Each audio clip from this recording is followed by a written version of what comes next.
नमस्कार, मैं हूं तरुण मोहम्मद और रेडियो बैंक पर आप सुन रहे हैं विश्व प्रसिद्ध दार्शनिक ओशो के प्रेरक विचार। जीवन में परम लक्ष्य की प्राप्ति के लिए प्रत्येक मनुष्य को साधक बनने की आवश्यकता है। लेकिन हमें जान लेना जरूरी है कि साधक के लिए पहली सीढ़ी क्या है। साधक के लिए पहली सीढ़ी शरीर है, लेकिन शरीर के संबंध में न तो कोई ध्यान है, न कोई विचार है, और थोड़े समय से नहीं, हजारों वर्षों से शरीर उपेक्षित है।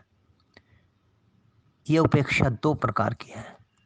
एक तो उन लोगों ने शरीर की उपेक्षा की जिन्हें हम भोगी कहते हैं, जो जीवन में खाने पीने और कपड़े पहनने के अतिरिक्त और किसी अनुभव को नहीं जानते। उन्होंने शरीर की उपेक्षा की है, शरीर का अपव्यय किया है, शरीर को व्यर्थ किया है और शरीर की वीणा को खराब किया है। और वीणा खराब हो जाए तो उससे संगीत पैदा नहीं हो सकता। यद्यपि संगीत वीणा से बिल्कुल भिन्न है। संगीत और है, वीणा और है, लेकिन वीणा के बिना संगीत पैदा नहीं हो सकता। जिन लोगों ने शरीर को भोग की दिशा में व्यर्थ किया है, वे एक तरह के लोग हैं। और दूसरी तरह के वे लोग हैं जिन्होंने योग की और त्याग की दिशा में शरीर के साथ अनाचार किया है, शरीर को कष्ट दिया है, शरीर का दमन किया है और शरीर के साथ शत्रुता भी की है। न तो शरीर को भोगने वालों ने शरीर की अर्थवत्ता को समझा, और न शरीर को कष्ट देने वाले तपस्वियों ने ही शरीर की अर्थव्यवस्था को समझा, अर्थवत्ता को समझा। शरीर की वीणा पर दो तरह के अनाचार और अत्याचार हुए हैं, एक भोगी की तरफ से, दूसरा योगी की तरफ से। इन दोनों ने ही शरीर को नुकसान पहुंचाया है। पश्चिम में एक तरह से शरीर को नुकसान पहुंचा है, पूर्व में दूसरी तरह से। लेकिन नुकसान पहुंचाने में हम सब एक साथ सहभागी हैं। वेश्यागृहों में जाने वाले लोग शरीर को एक तरह का नुकसान पहुंचाते हैं। धूप में नग्न खड़े रहने वाले लोग और जंगल की तरफ भागने वाले लोग शरीर को दूसरी तरह से नुकसान पहुंचाते हैं। और दोनों में से कोई भी यह नहीं समझते कि शरीर की वीणा से ही जीवन का संगीत उत्पन्न हो सकता है। यद्यपि जीवन का संगीत शरीर से बिल्कुल अलग बात है, बिल्कुल भिन्न और दूसरी बात है। लेकिन शरीर की वीणा के अतिरिक्त और किसी माध्यम से उसकी उपलब्धि संभव नहीं है।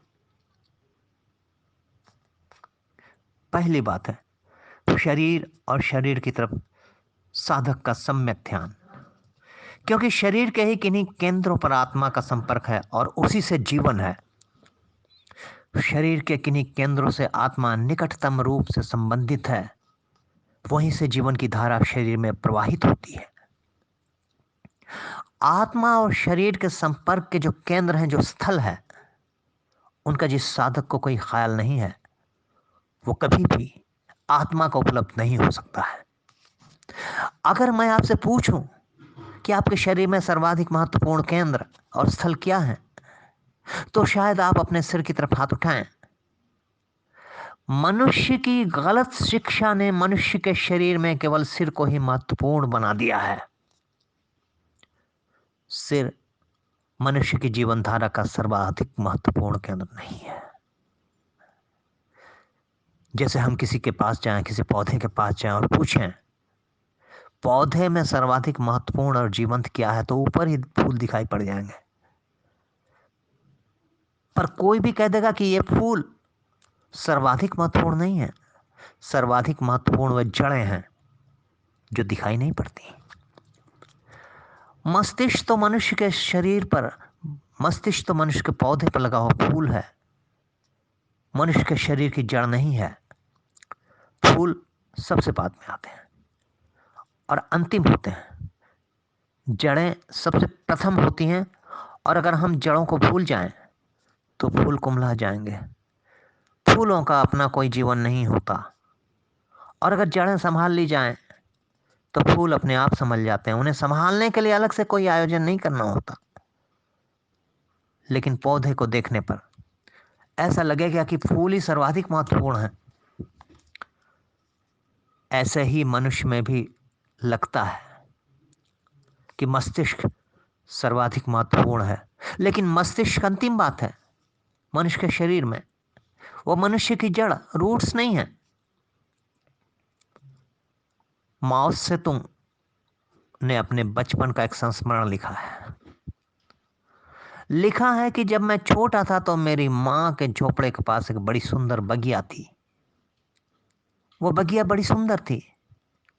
उसमें इतने सुंदर फूल खिलते थे कि दूर दूर से लोग उसे देखने आते थे। फिर मेरी माँ बूढ़ी हो गई और बीमार पड़ी, लेकिन न तो वो अपनी बीमारी से चिंतित थी न अपने बुढ़ापे से। उसकी चिंता तो एक ही थी कि उसकी बगिया का क्या होगा। माओ छोटा था।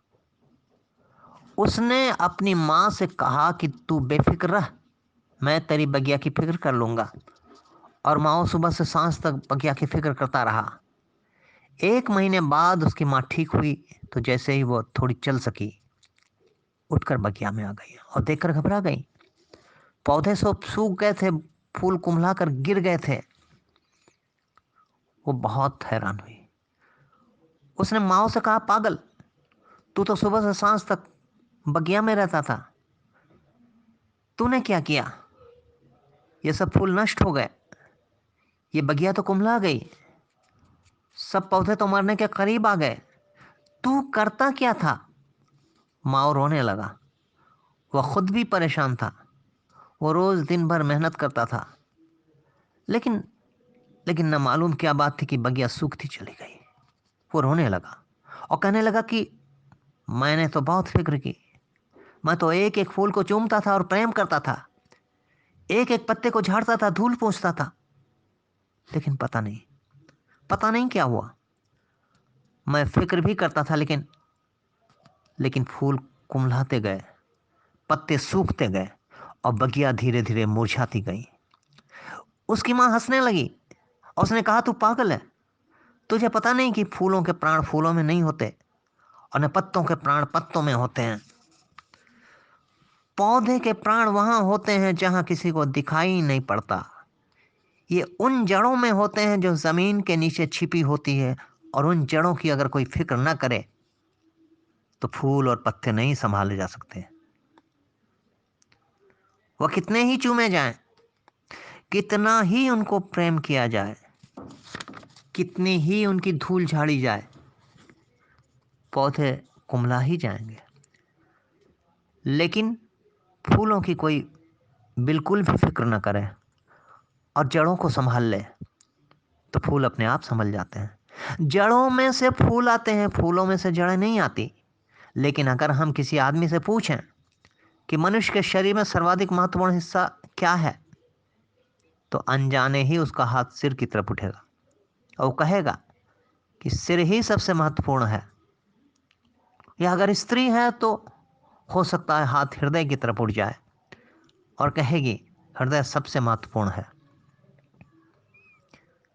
हृदय भी सर्वाधिक महत्वपूर्ण नहीं है और मस्तिष्क भी सर्वाधिक महत्वपूर्ण नहीं है।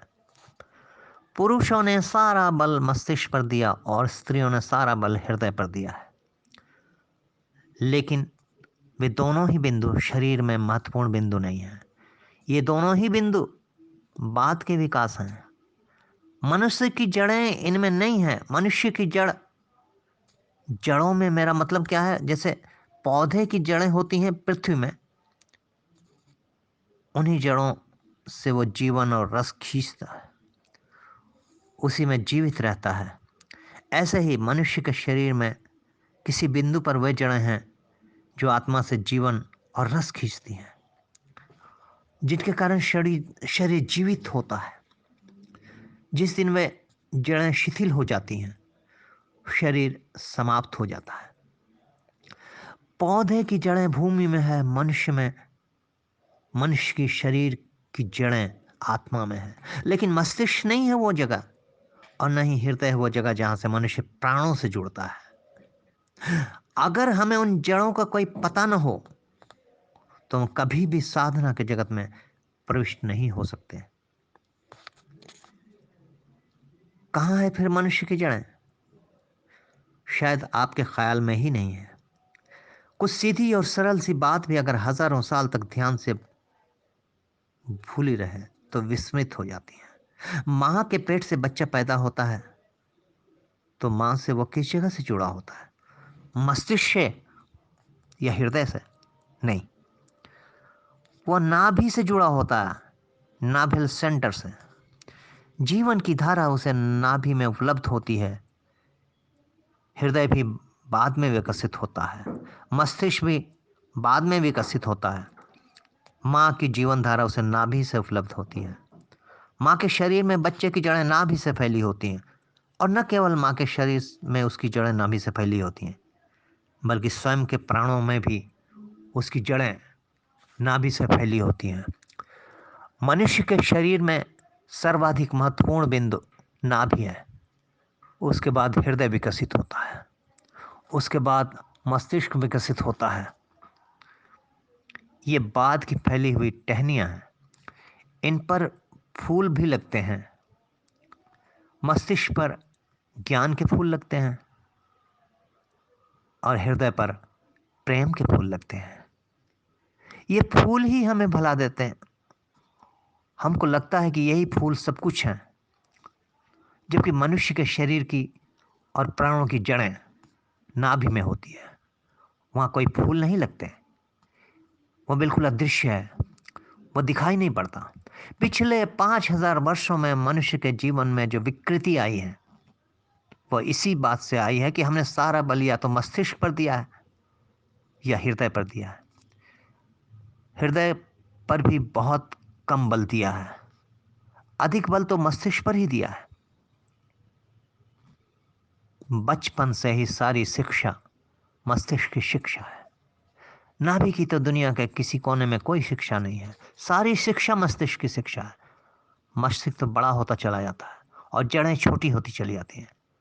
मस्तिष्क के फूल की तो फिक्र करते हैं हम, और जड़ हमारी विलीन होती चली जाती है। फिर जीवन की धारा क्षीण होने लगती है और आत्मा से हमारे संपर्क शिथिल हो जाते हैं। धीरे धीरे हम उस जगह आ गए हैं कि आदमी यह भी कहने लगा है कि आत्मा क्या? आत्मा है? कौन कहता है कि आत्मा है? कौन कहता है कि परमात्मा है? हमें तो कुछ पता ही नहीं चलता। पता नहीं चलेगा, पता नहीं चल सकता, क्योंकि कोई आदमी अगर वृक्ष के पूरे शरीर पर ढूंढ ले और कहे कहाँ है जड़ें, हमें तो कुछ पता ही नहीं चलता है। तो ठीक ही तो कह रहा है, वृक्ष के ऊपर कहीं कोई जड़ें नहीं है, नहीं होती है जड़ें। जड़ें जहाँ होती है वहां तक हमारी पहुंच बंद हो गई है, वहां तक हमारा ख्याल जाना बंद हो गया है। और बचपन से ही चूंकि मस्तिष्क का ही सारा प्रशिक्षण है, सारा शिक्षण है, तो हमारा सारा ध्यान, अटेंशन मस्तिष्क में ही उलझकर समाप्त हो जाता है। जीवन भर हम मस्तिष्क के आसपास ही घूमते रहते हैं, उससे हमारा ध्यान, उससे नीचे हमारा ध्यान प्रवेश नहीं करता। तो साधक की यात्रा नीचे की तरफ है, जड़ों की तरफ। मस्तिष्क से उतरना है हृदय तक, और हृदय से उतरना है नाभि तक, और नाभि के बाद ही कोई आत्मा में प्रवेश कर सकता है, उसके पहले कभी नहीं पा सकता है।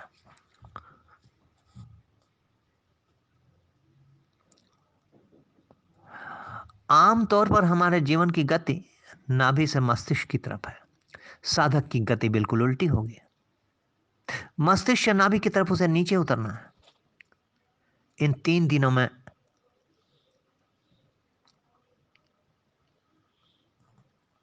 मैंने जो बात कही उसे समझना है कि मस्तिष्क से हृदय तक कैसे उतरें, और हृदय से नाभि तक कैसे उतरें, और फिर नाभि से आत्मा तक प्रवेश कैसे हो सकता है। आज तो सिर्फ शरीर के संबंध में ही कुछ बातें कहनी है। पहली बात तो यही ध्यान में लेने की आवश्यकता है कि मनुष्य के प्राणों का केंद्र नाभि है। वहीं से बच्चा जीवन पाना शुरू करता है, वहीं से उसके सारे जीवन की शाखाएं फैलनी शुरू होती हैं, वहीं से उसे ऊर्जा मिलती है, वहीं से शक्ति मिलती है। लेकिन उस ऊर्जा के केंद्र पर हमारा ध्यान नहीं है, तनिक भी नहीं है। उस ऊर्जा के केंद्र को, उस शक्ति के केंद्र को जानने की जो व्यवस्था है, उस पर भी हमारी कोई दृष्टि नहीं है। इसलिए पूरी शिक्षा गलत हो गई। सारी शिक्षा मनुष्य को धीरे धीरे पागलपन की तरफ ले जा रही है। केवल मस्तिष्क केवल पागलपन की तरफ ही ले जा सकता है। क्या आपको पता है कि जो मुल्क जितना शिक्षित हो गया उतनी ही वहां पागलों की संख्या बढ़ गई है। अमेरिका में आज पागलों की संख्या सर्वाधिक है।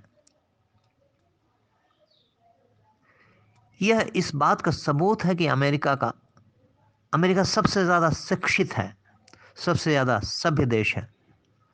अमेरिकी मनोवैज्ञानिक कहते हैं कि अगर 100 वर्षों तक यही व्यवस्था चली तो अमेरिका में ठीक आदमी खोजना मुश्किल हो जाएगा। आज भी प्रत्येक 4 आदमियों में से 3 आदमियों का मस्तिष्क डामाडोल स्थिति में है। सिर्फ अमेरिका में ही 30 लाख लोग रोज अपनी मानसिक चिकित्सा के लिए डॉक्टरों से सलाह ले रहे हैं। अमेरिका में धीरे धीरे शरीर के डॉक्टर कम, मन के डॉक्टर अधिक बढ़ते जा रहे हैं, क्योंकि शरीर के डॉक्टर ही ये कहते हैं कि आदमी की 80% बीमारियां मन की है, शरीर की नहीं है। और जैसे जैसे समझ बढ़ती है, ये प्रतिशत बढ़ता है।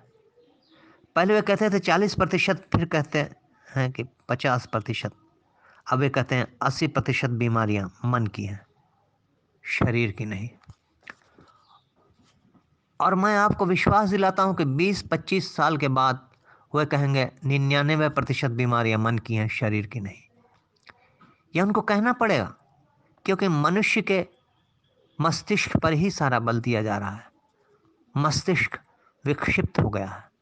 आपको अंदाज नहीं है कि मस्तिष्क बड़ी महीन, बहुत बारीक, बहुत डेलिकेट चीज है। आदमी का मस्तिष्क दुनिया की सबसे ज्यादा नाजुक मशीन है। उस मशीन पर इतना भार दिया जा रहा है कि यही आश्चर्य है कि वह टूटकर बिल्कुल पागल क्यों नहीं हो जाती। सारा भार मस्तिष्क पर है, और मस्तिष्क कितना नाजुक है इसकी हमें कोई कल्पना तक नहीं है। एक आदमी की छोटी सी खोपड़ी में कितने पतले स्नायु हैं जिन पर सारा बोझ पड़ता है, चिंता पड़ती है, सारा दुख पड़ता है, सारा ज्ञान पड़ता है, सारी शिक्षा पड़ती है, सारे जीवन का भार पड़ता है। वो कितना नाजुक है इसका हमें कोई अंदाज ही नहीं है। शायद आपको ख्याल भी ना हो, एक छोटे से सिर के भीतर कोई 7 करोड़ तंतु हैं। उनकी संख्या ही आपको बता सकती है कि वे कितने छोटे होंगे, बहुत नाजुक हैं। उनसे ज्यादा नाजुक कोई यंत्र नहीं है, उनसे नाजुक कोई पौधा नहीं है।